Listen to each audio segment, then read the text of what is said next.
अस्सलाम वालेकुम and Eid Mubarak to all of you. Doctor Arooj Fatima ने मुझसे क्वेश्चन किया है कि 1 साल हो गया है, एक भी पेंटिंग सेल नहीं हुई, हाउ टू सेल इट। सो ये क्वेश्चन मुझे अक्सर मिलता है and this is my favourite topic actually. तो मैं आपको बहुत यूज़फुल टिप्स देने वाली हूँ आज ईद के मौके पे। मतलब ईद से कोई ताल्लुक नहीं है इसका, but this is your favourite and best channel for selling art from India और पाकिस्तान, जहाँ पे भी उर्दू समझी जाती है, बोली जाती है। मेरा नाम आसिया बाजवा, मैं फुल टाइम आर्टिस्ट हूँ। So let's start the video. अच्छा, अरूज फातिमा और जितने भी लोग अपना आर्ट बेचना चाहते हैं उनका नहीं बिक रहा, सबसे मैं कहूँगी कि 3 मैं आपको प्रैक्टिकल टिप्स देना चाहती हूँ। आप मुझे बड़ी बहन समझ के इन टिप्स के ऊपर जो है वो अमल करें और आप देखना रिज़ल्ट आपको बहुत अच्छा मिलेगा। सो एंड पे या मिड में मैं आपको वीडियो के बताऊँगी कि इन टिप्स का फ़ायदा कैसे होता है, मगर अभी मैं आपको पहले टिप्स बताती हूँ। सो सबसे पहले आपको ये करना है कि अगर मार्केट में आप जाके देखेंगे कोई नया मीडियम या कोई नया सॉर्ट ऑफ पेंट या कलर या ऐसी कोई चीज़ नई इंट्रोड्यूस हुई हुई है, आपको शॉपकीपर्स भी बता देंगे कि ये नया आया है, कोई मिक्सिंग मीडियम, कोई भी चीज़, आप उसको ख़रीद लें and use that in your art. कोई भी नई चीज़, जैसे फॉर एग्जांपल मैंने काम शुरू किया था तो नियॉन का ट्रेंड था, फिर उसके बाद चॉकी कलर्स एकदम से आए थे। चॉकी से अजीब से कलर्स थे, उनको मिक्स करके आप एक्रिलिक थे वो, बट अजीब से कलर्स थे, उनको मिक्स करके आप यूज़ करते थे। मतलब वो अजीब सा इफ़ेक्ट था, बड़ी मतलब इंटरेस्टिंग चीज़ थी, बट दैट वाज न्यू। तो वो मैंने ख़रीदा था। और मिक्सिंग मीडियम भी इसी तरह से, कोई भी आपको मिलता है अच्छा मिक्सिंग मीडियम नया, कोई एक लावा मिक्सिंग मीडियम आया था, वो मैंने बहुत यूज़ किया था। फिर एक बीड्स वाला आया था। तो इस तरह की क्रेज़ी चीज़ भी हो सकती है, नहीं तो एक जनरल सा कुछ भी मिक्सिंग मीडियम को इफ़ेक्ट लाने के लिए, क्रैक्स या कुछ भी, आप ऐसी चीज़ यूज़ कर सकते हैं। कोई नई आई हो जो चीज़, तो उससे ये होता है कि आपका आर्ट जो है ना थोड़ा सा अप टू डेट लगता है। किसी को भी ओल्ड चीज़ें नहीं लेनी। ओल्ड से मतलब ये है कि एंशिएंट लुकिंग हो सकती है, किसी ट्विस्ट के साथ हो ना। तो सिर्फ टेक्नोलॉजी में लोगों को नहीं पसंद होता एडवांस चीज़ें लेना, लोगों को अदरवाइज़ भी पसंद होता है, इन आर्ट एंड इन एवरीथिंग। आप नेक्स्ट टाइम शॉपिंग करेंगे ना, तो आपने गौर करना है सबने कि आप लोग किस चीज़ को चूज़ करना पसंद करते हैं। आपके माइंड में ज़रूर यही आएगा कि ये थोड़ी एडवांस चीज़ है, ये ले लेते हैं। ये थोड़ी अप टू डेट है, ये कहीं देखी नहीं है, ये देखी है अभी हाल ही में कहीं, उससे पहले नहीं देखी थी, सो आई लाइक इट, ये ख़रीदनी है। इस तरह से सबके माइंड में आता है। इवन आर्ट ख़रीदते हुए भी तो आपने ऐसा करना है। ये प्रैक्टिकली आपको पहली टिप मैंने दी है। सेकंड टिप ये है कि आपने एट्सी पे जाना है। ठीक है, एट्सी मैंने इसलिए कहा है कि एट्सी पे सेल जनरल आपको नज़र आ रही होती हैं, अदरवाइज साची पे जनरल मैंने कई दफ़ा बताया कि नहीं होती। कोई खुद से भी लिख सकता है कि ये चीज़ सेल हुई है, एट्सी पे नहीं लिख सकता। इवन आप अपनी परचेज़ भी नहीं कर सकते, अच्छी खासी फीस आपकी लग जाएगी। कोई भी ऐसा नहीं करता कि अपनी काफ़ी सारी पेंटिंग्स या चीज़ें परचेज़ करे। सो एट्सी पे जाकर आपने ओरिजिनल आर्ट में सर्च करनी है। किसी का भी काम जो आपको पसंद आ रहा है और उसकी सेल बहुत हाई है और प्राइस भी अच्छी है और प्रिंट्स के बजाय ओरिजिनल आर्ट उसने ज़्यादा बेचा हुआ है, उसके काम को आप देखें और उसके काम में से आप 1-2 चीज़ें पिक कर लें और अपने काम में यूज़ करें।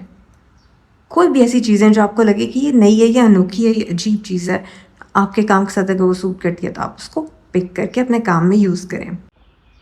फॉर एग्ज़ाम्पल मैंने भी यही काम किया था, मैं आपको पर्सनल एक्सपीरियंस से बता रही हूँ, इट वर्क्स। मैंने बहुत सी शॉप्स देखी थी, कई लोगों के बहुत सारे काम बिके हुए थे, लेकिन मुझे जो शॉप्स पसंद आई थी उनकी सेल्स अच्छी जा रही थी काफ़ी। और मुझे उनके काम को भी देख के लगा कि इंटरेस्टिंग है, मेरे काम से मिलता जुलता है, तो मैंने वहाँ से कुछ चीज़ें लीं। एक शॉप थी, उसमें कुछ ग्रंजी सा मैंने देखा था, इफ़ेक्ट आ रहा था हर चीज़ में, जैसे जानबूझ के चीज़ को अगली बनाया हो थोड़ा सा, और वो बड़ा इंटरेस्टिंग लग रहा था। मैंने उस चीज़ को अडॉप्ट किया अपनी पेंटिंग्स में। इसके अलावा एक और शॉप देखी थी, वहाँ से भी थोड़ी बहुत चीज़ें अडॉप्ट की, कलर स्कीम वगैरह, मुझे लगा कि बहुत इंटरेस्टिंग है। तो आप में थोड़ा सा इंस्पायरेशन लेनी है और कुछ 1-2 चीज़ें लेके अपने ही आर्ट में, अपने स्टाइल में आपने उसको यूज़ करना है। इससे भी आपका काम थोड़ा अप टू डेट लगता है। जो चीज़ ट्रेंड में जा रही हो, बाकियों की सेल हो रही है, वो चीज़ आप एक अडॉप्ट कर लेते हैं अपने कुछ आर्ट वर्क्स में, चाहे कर लें उसको अडॉप्ट, आपको एकदम से डिफरेंस नज़र आएगा और लोगों को आपके काम में ट्रस्ट होगा। सब लोग बहुत ही जदीद चीज़ लेना चाहते हैं, बस ये अपने माइंड में रख लें आप। इन कॉमन यही एक फार्मूला होता है, हर एक के माइंड में यही एक बात होती है। अदरवाइज़ कुछ एक्सेप्शनल केसेस तो होते हैं, किसी को किसी पेंटिंग से अटैचमेंट हो सकती है, किसी को बिज़नेस के पॉइंट ऑफ व्यू से इन्वेस्ट करना होता है, वो एक और बात है, मगर इन जनरल यही सबकी सोच होती है ख़रीदते हुए। अब मैंने आपको 2 प्रैक्टिकल टिप्स दे दी हैं। तीसरी टिप ये है कि आप अक्सर ही अपना काम अपलोड करें। जो शॉप्स डेड होती हैं ना, किसी को पसंद नहीं होती, वो भी अप टू डेट नहीं लगती। ऐसा लगता है कुछ ज़माना पहले शायद इसने बना के लगा दी हैं, अब तो काफ़ी अरसे से मैंने विज़िट किया है और कुछ भी नहीं है यहाँ पे शॉप पे। तो आपने अपनी शॉप को डेड नहीं होने देना, आपने कुछ ना कुछ अपलोड करते ही रहना है। तो बहुत ही जल्दी-जल्दी ना करें, आर्ट वर्क को अपना टाइम दें जितना आपका दिल करता है, बट मेक मोर थिंग्स और उनको अपलोड करें तो फिर लोगों को लगेगा कि ये अप टू डेट है। शॉप में थोड़ा बहुत और भी चेंजेस लाएँ, इम्प्रूवमेंट्स लाएँ, उससे भी लोगों को लगता है कि ये एक्टिव पर्सन है और ये इस वक़्त फ़ील्ड में इन है, तो ये जो इसने बनाया है वो अच्छा ही होगा, वो नया ही होगा, वो कोई जदीद ही होगा ज़रूर। तो एक साइकोलॉजिकल चीज़ भी होती है और वैसे भी आप जब रेगुलरली काम करते हैं तो ये चीज़ तो आती है आपके काम में, जदीद तो वो हो ही जाता है। मैंने जब एट्सी पे शॉप बनाई थी तो मेरी शॉप के ऊपर मेरे आर्ट को व्यूज़ ही नहीं मिल रहे थे, सेल होना तो दूर की बात है। पर मैंने अपने लिए एक पेंटिंग घर में बनाई हुई थी और वो मैंने एक दिन ऐसे ही अपलोड की और मेरे पास एक्चुअली अभी है भी, मैं आपको दिखाती हूँ, मेरे पास ही पड़ी हुई है। ये पेंटिंग थी और ये मैंने बनाई अपने लिए, अपने ही कमरे ड्राइंग रूम के लिए आई गेस। और इससे मुझे कुछ इनोवेशन चाहिए थी, तो मैंने एक कलर जो है ना, यहाँ पे वैसे थोड़ी पुरानी हो गई है ये, मगर आप यहाँ पे देखेंगे कि 2 टोन्स आपको नज़र आएंगी। तो मैंने इसमें थोड़ी ये इनोवेशन की थी कि 2 टोन्स हों एक जगह पे और कहीं कहीं स्मूथ पेंट हो, कहीं कहीं थोड़ा सा मैंने बैकग्राउंड दिखाया। बहरहाल ये मेरा अपना एक आइडिया था और मैंने खुद से अपने लिए ही बनाई थी, डिज़ाइन की थी। और बड़े बड़े लीव्स हों, लार्जर देन लाइफ साइज़, और काफ़ी बड़ी पेंटिंग है ये। जब मैंने ये अपलोड की ना तो मुझे व्यूज़ आना शुरू हो गए। मैंने कहा ये तो मैंने अपने लिए बनाई थी and this is so easy. तो मुश्किल चीज़ का कोई सीन नहीं होता, काम बेशक ईज़ी हो जो आप बना रहे हैं, इस तरह करके ना बनाएं चीज़ को कि वो मुश्किल हो और उसका रेप्लिका नहीं हो सकता, तो ऐसी चीज़ बनानी है। आर्ट में बेसिकली आइडिया के जो होते हैं ना, वो आपको पैसे मिल रहे होते हैं, तो लोगों को पता लगता है आपके सारे काम को देख के कि आपके जेन्युइन आइडियाज़ हैं। तो किसी एक चीज़ से आपका इमेज नहीं बनता।